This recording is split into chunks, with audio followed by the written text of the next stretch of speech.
আসসালামু আলাইকুম, কেমন আছেন সবাই? আশা করি ভালো আছেন। আমিও ভালো আছি। আমরা আজকে বাইরে গিয়ে খাবারের কথা ছিল। আজকে আমাদের বাইরে একটা উম নাইটে ডিনার করার কথা ছিল। তো আমি চিন্তা করলাম যে আমরা বাইরে গিয়ে না খেয়ে আমরা যদি নিজেরা বাসায় বসে রান্না করি সেক্ষেত্রে আমাদের কষ্টটা একটু কম যাবে।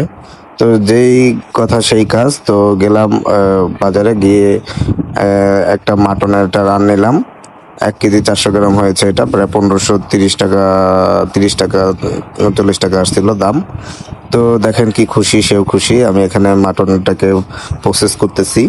তো এখানে আমরা রসুন দিচ্ছি বেশি করে, যেহেতু আমরা রসুন এরকম দেশি রসুনটা আস্তা খাই। তো পেঁয়াজেরটা খুব ঝাঁজ চোখে আসতেছিল। তো এটা ভালো করে ম্যারিনেট করতেছি। খুব ভালো করে ম্যারিনেট করতে হবে, কারণ এটা তো মাটন। আর মাটনে একটু জানান গন্ধ থাকে, এইজন্য আমরা একটু বেশি করে একটু রসুন-টসুন দিলাম। তারপরে মসলা দিচ্ছি।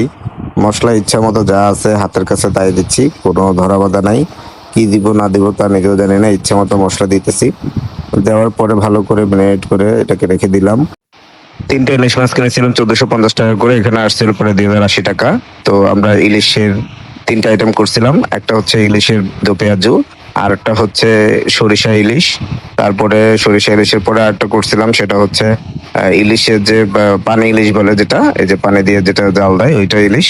তো এগুলা সব করা হয়ে যাওয়ার পরে আমি মাটনটা বসিয়ে দিলাম। মাটনটা বসিয়ে দেওয়ার পরে এখন চুলায় খুব ডিম আজে মাটনটাকে করতেছিলাম আস্তে আস্তে করে।